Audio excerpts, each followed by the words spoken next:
तो नमस्कार दोस्तों, प्रो पहाड़ी में आपका स्वागत है। और आज हम कोई इंटरटेनमेंट के पर्पज से ब्लॉग नहीं बना रहे हैं। आज होगी बहुत ही सीरियस बातचीत। और जो लोग ये सोच के आए हैं कि यहाँ पे कोई मनोरंजन मिलेगा, तो वो लोग आज उदास होने वाले हैं।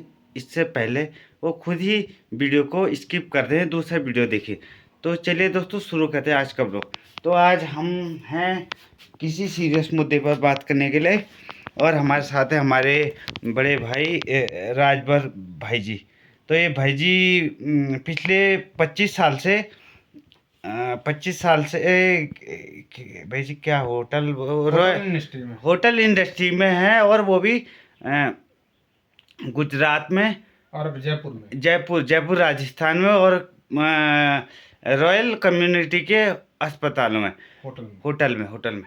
तो देखो, ये वीडियो बिल्कुल ऐसा का ऐसा होने वाला है। इसमें कोई कट वगैरह नहीं लगाया जाएगा। जो पहले के वीडियो में डालता था उनमें बहुत जगह कट मार कर देता था, जहाँ पे गलतियाँ होती थी मुझसे। तो यहाँ पे कई कई जगह आपको मिलेगा कि जुबान लड़खड़ा रही है, या ऐसे कहीं पे कुछ शब्द का गलत उच्चारण हो गया है, तो उसे अन्यथा न लीजिएगा। ये रियल वीडियो है, क्योंकि हम यहाँ पर भाई जी के पास इतना समय नहीं कि यहाँ पर हमारे पास घंटों बिता सके।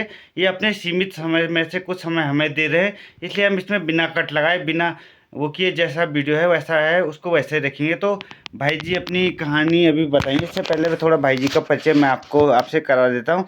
तो भाई जी विगत 25 साल से राजस्थान के होटल इंडस्ट्री में काम कर रहे हैं। और भाई जी रॉयल क्लास के होटल्स में काम करते थे, जो जिनका लेवल 5 स्टार से ऊपर या 5 स्टार होटल्स के बराबर ही होता था। और 25 सालों से काम करते हुए कभी भी भाई जी ने धूम्रपान, मद्यपान, ड्रिंकिंग, स्मोकिंग वगैरह को हाथ तक नहीं लगाया। ना ही कोई किसी प्रकार का अन्य व्यसन इनके पास था। भाई जी सुपारी तक नहीं खाते। लेकिन कहते हैं ना, वो भगवान जब करता है तो उसका समझ नहीं आता कुछ। तो उसका हमें समझ यही नहीं आता कि वो अच्छे लोगों को ही क्यों परेशान करता है। चलिए, यहाँ पर बात भगवान की नहीं हो रही है, बात हो रही है इंसान की। तो भेजी से उनका परिचय पूछते हैं। भेजी, थोड़े से आपको परिचय मत जान से दर्शकों को बताओ। नमस्कार, मेरा नाम राजवर सिंह झिंकवाण है। मैं ग्राम सभा तड़ाक, जनपद रुद्रप्रयाग, विकासखंड अगस्तमुनि, तहसील रुद्रप्रयाग, गढ़वाल का मूल निवासी हूँ। और मैं पिछले 20-25 साल से होटल इंडस्ट्री में जॉब कर रहा हूँ, जिसमें से 12-13 साल से मैं Jaipur Samode hotels private limited में काम कर रहा था, और अभी तक 2022 तक मैं काम कर रहा था। और 2022 फरवरी में ऑन ड्यूटी के दौरान अचानक मेरी तबीयत ख़राब हो गई। तो मेरे सहयोगी ने कहा कि आपकी तबीयत ख़राब हो रही है। तो मैंने कहा यार, वर्कलोड ज़्यादा है, आजकल नींद भी पूरी नहीं हो रही है, हो सकता है इसलिए जो है शरीर कमज़ोर हो रहा होगा। लेकिन अचानक मुझे चक्कर जैसा आने लग गया, हुचकी जैसी आ गई। तो मैंने अपने एक निजी दोस्त को कहा कि हॉस्पिटल चलते हैं। हॉस्पिटल गए, डॉक्टर ने कहा कि कोरोना की जांच कराओ। मैंने डॉक्टर साहब को कहा कि सर, दोनों डोज लग गई हैं, प्लस बूस्टर भी लग गई है। तो डॉक्टर साहब ने कहा कि नहीं यार, ये तो रूल है, कराना पड़ेगा। तो मैंने कहा ठीक है सर, कराओ। करने के बाद उन्होंने मुझे 3 दिन की दवाइयाँ दी, और दवाइयाँ दी, बोले ये खाओ, आप सही हो जाओगे, आप चिंता मत करो, कोरोना की आपको दोनों डोज लगी हुई है, बूस्टर लगा हुआ, उस चीज़ से आप टेंशन मत लो। तो दवाई लेके मैं जब वापस आया, तो वापस आने के बाद मैंने दवाइयाँ खाई, ड्यूटी गया, उस दिन में काम भी किया, और तबीयत ऐसी रही। और दूसरे दिन भी ऐसे रही, तीसरे दिन भी ऐसे रही। तीसरे दिन जब मैं मॉर्निंग में उठा, तो मैंने मेरे एक मित्रवर हैं देव करके, जो कि जयपुर चौमू में रहते हैं, और ENT के एक डॉक्टर साहब हैं, फोर्टिस्ट हॉस्पिटल में जयपुर में बैठते हैं, उनकी क्लिनिक है चौमू में। तो वो देव भाई वहाँ बैठते हैं। तो मैंने उनको अपनी बात शेयर की कि मुझे ऐसा हो रहा है। तो उन्होंने कहा कि आप हमारी क्लिनिक पे आओ और पता करते हैं, जांच करते हैं, यहाँ डॉक्टर साहब बैठते हैं, कि आपको क्या हो रहा है। तो मैंने कहा आज तो टाइम नहीं है, कल आएंगे। तो उन्होंने बोला भाई कल आप 11 बजे के बाद आना, डॉक्टर साहब 11 बजे बाद आते हैं। तो मैंने कहा ठीक है। कल हम गए, तो जैसे उनके पास गए, उन्होंने कहा यार आप तो बहुत कमज़ोर हो रहे हैं, आप तो बहुत हेल्दी थे। तो मैंने कहा यार आजकल वर्कलोड ज़्यादा हो रहा है, नींद भी नहीं हो रही है, खाना पीना टाइम से नहीं है, हो सकता है इसलिए हो रहा होगा। तो क्या होता है, तो उन्होंने मेरी जांच वांच कराई। तो जांच वांच कराई तो पैथोलॉजी में गए। तो मैंने पैथोलॉजी वालों को कहा कितनी देर में जो है रिपोर्ट आएगी। तो उन्होंने कहा एक रिपोर्ट तो 1 घंटे में आ जाएगी और एक रिपोर्ट 2-3 घंटे लगेंगे। तो मैंने यार अपने दोस्त को कहा आज चलते हैं, नाश्ता वास्ता करते बाहर और चलते हैं, कल आएंगे, कल रिपोर्ट भी लेंगे, डॉक्टर साहब को अपनी रिपोर्ट भी दिखाएंगे। तो बोला चलो।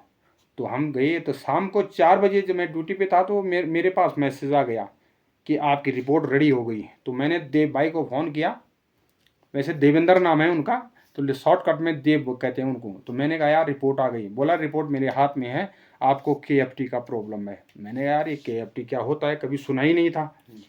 तो बोला यार ये गुर्दे से रिलेटिव है, आप कल आओ, डॉक्टर साहब बता देंगे आपको। हम कल गए। डॉक्टर साहब ने मुझे कहा भाई ड्रिंक कितनी करते हो, सुपारी गुटखा स्मोक वगैरह। मैंने कहा डॉक्टर साहब मैं जीवन में आता कि नहीं पता क्या होता। मैंने कहा मैं तो फूड प्रोडक्शन लेवल का आदमी हूँ, अच्छी अच्छी वाइन मेरे पास रहती है, मैंने तब नहीं कि रेगुलर कैंप में पीऊँगा।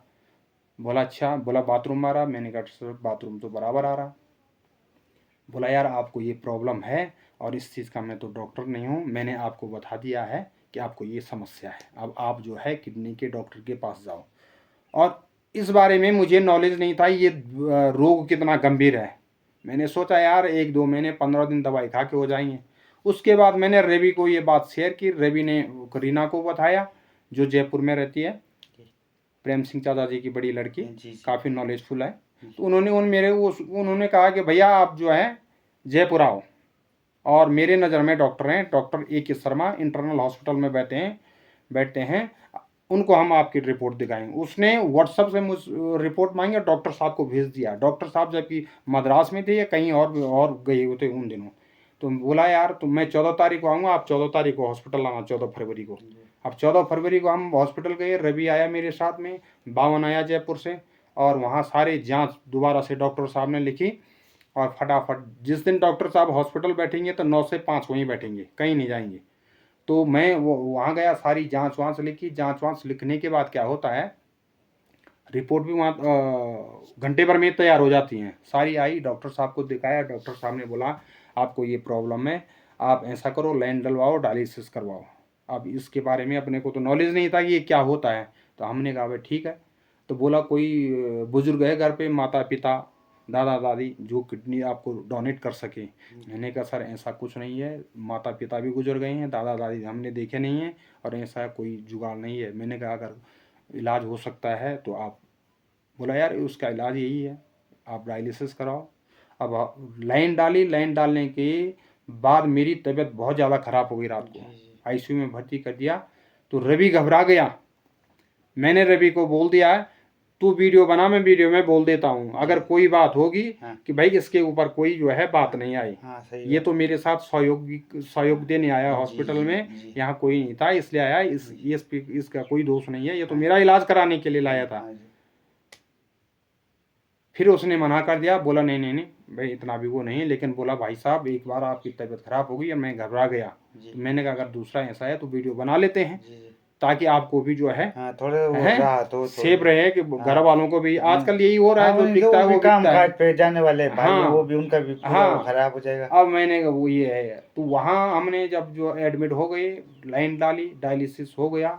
तो डायलिसिस होने के बाद मेरे को थोड़ा अच्छा फीलिंग लगा कि यार मैं सही हो गया हूँ।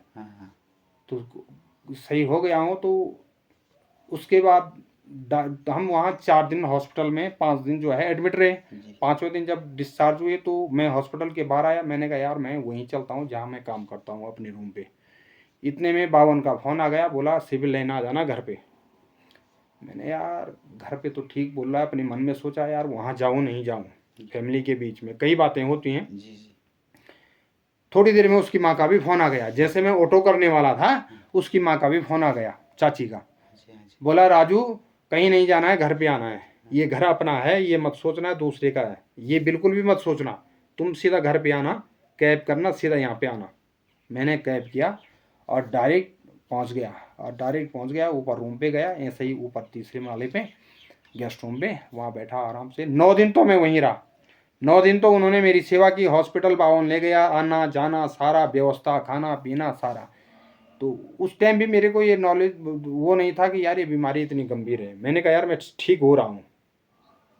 डायलिसिस हो रहा था, जी। तो मेरे को लग रहा है मैं सही हो रहा हूँ। तो भाई साहब इस चीज़ की गंभीरता के बारे में कब आपको पता चला, कौन से चेकअप के बाद, किस टाइम के आपके बाद पता चला कि आपने ये सारा गंभीर बीमारी, और कब आप अपना काम छोड़ के घर में आए और यहाँ?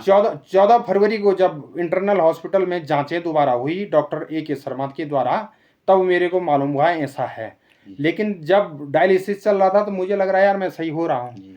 फिर मेरे एक निजी दोस्त ने बोला, एक राजस्थान बानीकुई से एक मेरा जो है कलीग था, मेरे पास उसने ट्रेनिंग वगैरह की, आज भी वहीं पे है, वो काफ़ी सपोर्ट करता था, मैंने भी सपोर्ट किया उसको, काम सीखा वो इसलिए से है। तो उसने बोला सर आप एक काम करो, आप यूट्यूब पे देखो ये बीमारी क्या चीज़ है, अच्छा। अगर आपको जानकारी नहीं है तो। हाँ। वो एजुकेटर लड़का है। जी जी। तो मैंने क्या किया, मैं रूम पे जब गया तो मैंने यूट्यूब खोल दिया। अब यूट्यूब पे खोल दिया तो तब मेरे को पता चला, उसमें कई वीडियो डाल रखे हैं पेशेंटों ने, कई भाई लोगों ने बना रखे हैं इससे रिलेटेड। तब मुझे पता चला ये तो लाइलाज है यार। तो फिलहाल लेकिन जो फाइनल रिपोर्ट में कुछ तो बताओगे उन्होंने? फाइनल रिपोर्ट में डॉक्टर ने ये कहा कि या तो आप ट्रांसप्लांट करा दो, जी जी। या तो आप जब तक जिंदा हैं आपको डायलिसिस कराना पड़ेगा।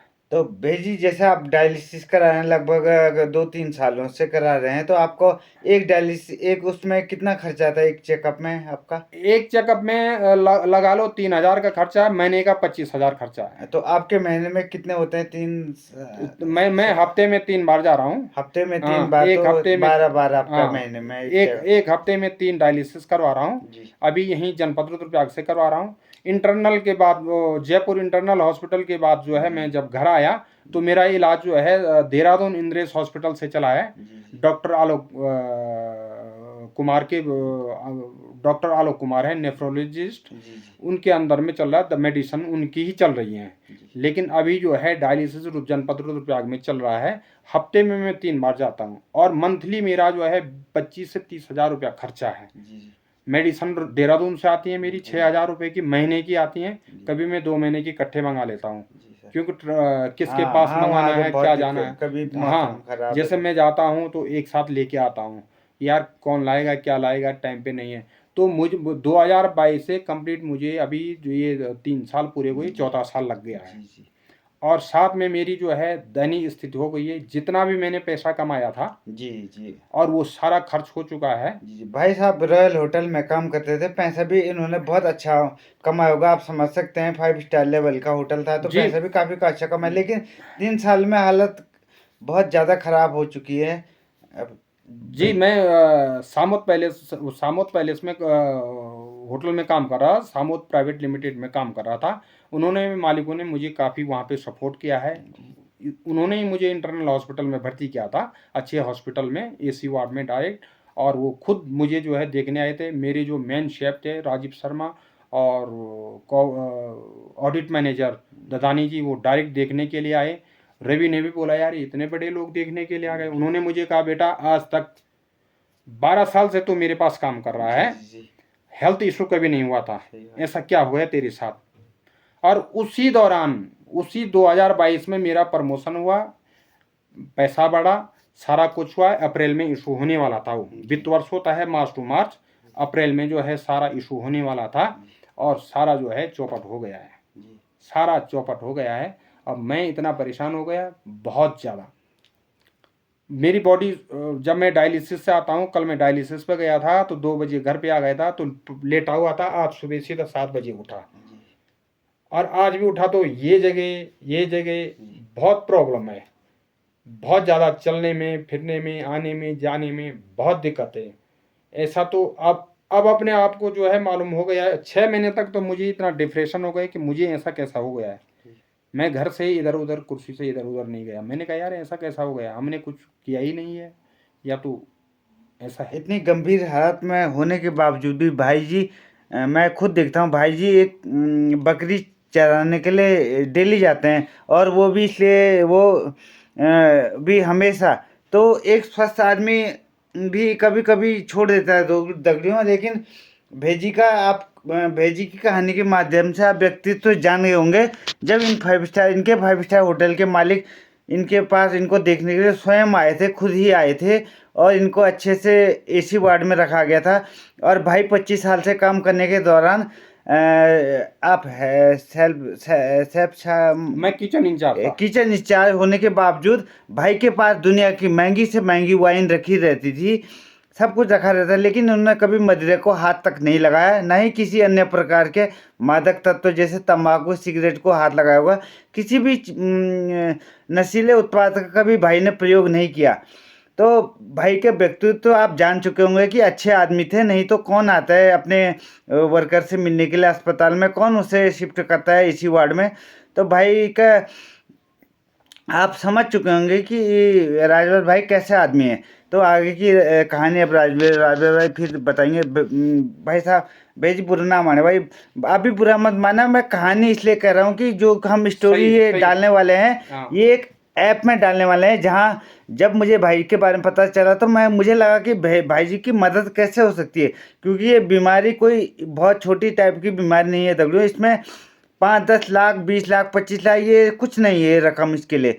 इस बीमारी के अगर जैसे भाई तुम ना भाई साहब आप बोले हैं ट्रांसप्लांट जो वो हाँ, करने के लिए ना, हाँ। उसके जैसे अगर कोई मिल तो जाता होगा ये पैसे में, जैसे किडनी वगैरह हाँ, उसका भी लेकिन उसका खर्चा महंगा है। खर्चा मैं डॉक्टर साहब को पूछा था, डॉक्टर साहब बोले भाई 10 से 12 लाख का खर्चा है। 10 से 12 लाख का हाँ। सिर्फ उसका, फिर उसके बाद ट्रीटमेंट और अलग से। हाँ, उसमें तो ट्रांसप्लांट का खर्चा बताया उन्होंने 10 से 12 लाख का। अच्छा, मैं मुझे लगा कि 10-12 लाख से ज़्यादा खर्चा है, तो हाँ। चलो मैं माफ़ी चाहता हूँ अपने कहे के, लेकिन 10-12 लाख भी बहुत बड़ी रकम होती है दगड़ियों।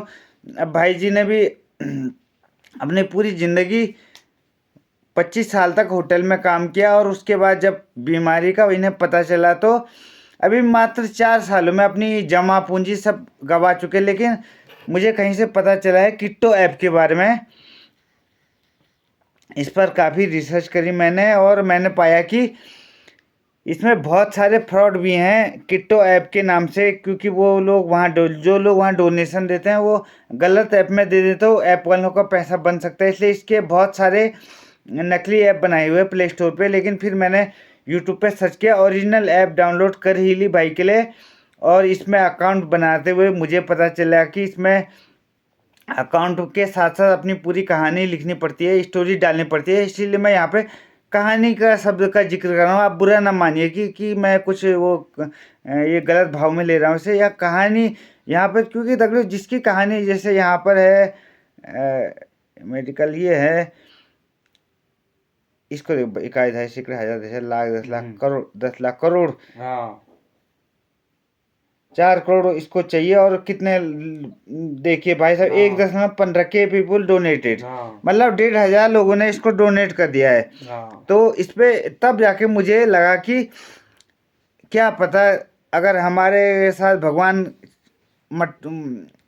इंजॉय नहीं ले रहा हो तो हमारे को भी मिल जाए। अब देखिए जैसे 21,000 सैकड़ा 10 लाख 30 लाख के इसमें 425 लोगों ने डोनेट किया है, और कम भी है, लेकिन इसमें डोनेशन कम भी है। लेकिन जितना भी हो सके अगर हमें मदद मिलती है तो हम प्रभु का शुक्रिया करेंगे कि हमें दिया, क्योंकि हमारे पास अब कोई दूसरा विकल्प भी नहीं रहा। हाँ, 2-4 लाख की बात होती तो हम कहीं से उधार मांग लेते, लेकिन इस गांव में जहाँ पे हम रहते हैं सारे के सारे किसान हैं, और सारे के सारे खेती बाड़ी करते हैं। और अब भाई जी बताएंगे कि खेती बाड़ी करने के बाद भी भाई जी हम तक क्या बचू, तो हम सब चीज़ तो बाजार भी लेना कुछ बन चाहिए अखबार। खेती बाड़ी में तो ऐसा है ना, पहाड़ों में आजकल जो है महिलाएं या हम लोग किसान लोग मदद कर ये मेहनत कर रहे हैं, तो जंगली जानवर सुअर है, खरगोश है, बंदर है, भालू है, ये सारे खा रहे हैं। यहाँ पे कुछ नहीं मिलता है, सब कुछ हमें हाँ, लेना पड़ता है, चावल से लेके सारा। गेहूं तक हमें बाहर से लेना पड़ता है।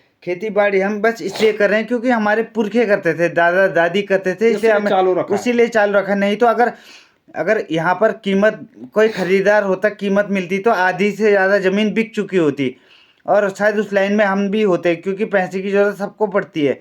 लेकिन यहाँ पर खेती बाड़ी से, और फिर दूसरा एक कारण यह है कि सरकार जानबूझकर बाहर से बंदर पकड़ के यहाँ पे रात को छोड़ रही है ट्रकों में भरकर। हाँ, हरिद्वार से मथुरा से अब रात को सरकार जो है पहाड़ों में बंदर छोड़ रही है, यहाँ कोई बोलने वाला है नहीं, इसलिए जो परेशान कर। और जो हमारे यहाँ के लोकल बंदर है वो डर जाते हैं, इंसान को देख के भाग जाते हैं, लेकिन जो देसी बंदर हैं इनके सामने आप फायर करो, बंदूक पटाखे फोड़ो या कुछ भी करो, ये नहीं डरते। वो डरने ये तो वाले काटने वाले बंदर हैं। बस। और इसलिए सारी खेती बाड़ी इन्होंने तबाह कर दी और कुछ नहीं होता है। और दिहाड़ी मजदूरी भी हमेशा नहीं आती। जब कभी मनरेगा में काम लगता है या सरकारी कोई काम होता है गांव में रास्ते वगैरह का, तो तब थोड़ी बहुत मजदूरी हो जाती है। लेकिन साल में अगर 12 महीने में से 1 महीना 2 महीना आप मजदूरी दे रहे हो तो 8-9 महीने हम क्या करें।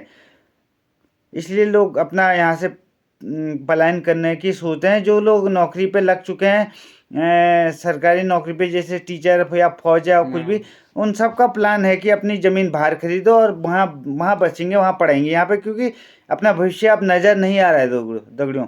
तो इसलिए हम कह रहे हैं कि हम भले ही किसान हैं, हमारे पास ज़मीन है, लेकिन हमारे पास पैसा नहीं है, क्योंकि अपने लिए नहीं बचता है तो अब कहाँ से हम उसको बेच के पैसा कमाएं हम। तो भाई के लिए मैंने किट्टो ऐप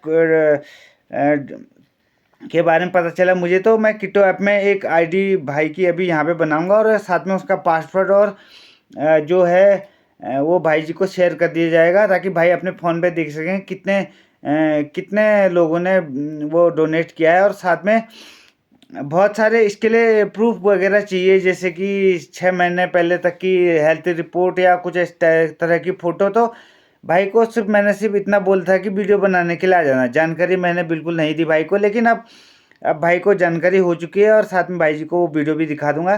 तो इसका दूसरा भाग बनेगा कुछ दिनों के बाद, क्योंकि ये वीडियो पूरा का पूरा दगड़ियों कट नहीं किया गया है और लगभग 21 मिनट 30 सेकंड हो चुके हैं इसमें।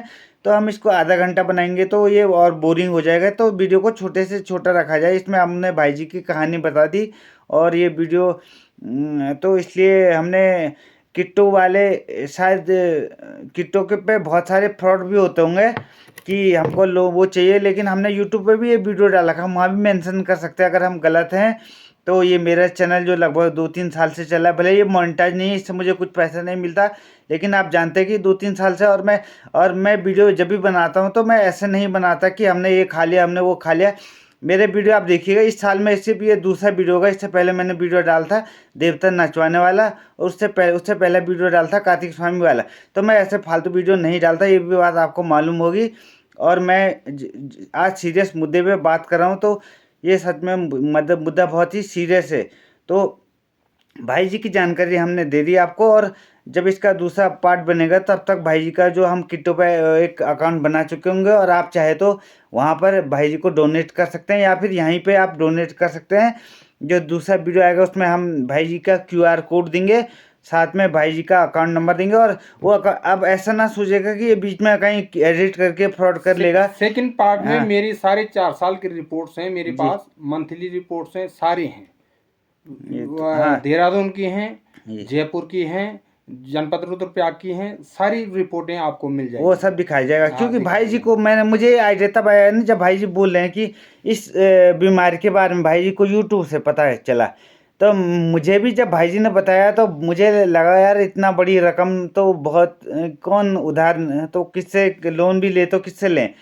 अब फिर मुझे लगा भाई जी को जब यूट्यूब से सहायता मिलता मुझे भी यूट्यूब पे करना चाहिए। तो मैंने यूट्यूब पे देखा किट्टो ऐप के बारे में, मुझे लगभग 6 महीने पहले पता चल चुका था। और फिर मैंने उस पर रिसर्च किया तो पाया कि बहुत लोगों ने वीडियो बना रखे हैं कि ये फ्रॉड भी है, और बहुत जगह दिया है कि ये इस वेबसाइट इसको किट्टो की फर्जी वेबसाइट भी, फर्जी ऐप भी लोगों ने बना रखी है। लेकिन तब मुझे पता चला कि रियल ऐप भी है।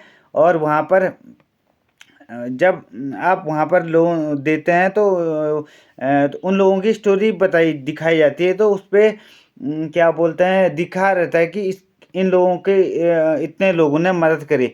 तो मुझे लगा कि स्टोरी डालें, तो स्टोरी डालने में मेरा काम ही आप लोगों को मालूम है, मैं लिखता हूँ स्टोरी हूँ, काल्पनिक स्टोरी लिखता था। लेकिन अभी एक असली कहानी पे काम करना पड़ रहा है, क्योंकि भाई जी की वो समस्या भले ही बहुत ही गंभीर हो, लेकिन लोगों को समझ तो कहानियाँ आती है।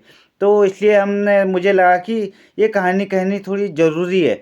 तो यहाँ पर भी आप चाहें तो अपनी तरफ से थोड़ी योगदान दे सकते हैं, क्योंकि भाई जी का महीने में बता रहे हैं कि 8 बार 7 बार अपना चेकअप कराते हैं, और एक चेकअप का खर्चा 3,000 है। तो हाँ, हफ्ते में 3 बार जा रहा हूँ मैं। 3 बार। तो महीने में 12 बार हो गया। हाँ। हफ्ते में 3 बार डायलिसिस होता है मेरा। हाँ। पहले 2 बार होता था, प्रॉब्लम ज़्यादा बढ़ने लगी, 3 बार होने लग गया है। हफ्ते में मैं मंगलवार को, वीरवार को, शनिवार को, इसके अलावा दिन अपडेट करते रहते हैं वो लोग, कब आना है क्या आना है। लेकिन अभी फ़िलहाल जो है मंगलवार, वीरवार और शनिवार को मैं जा रहा हूँ।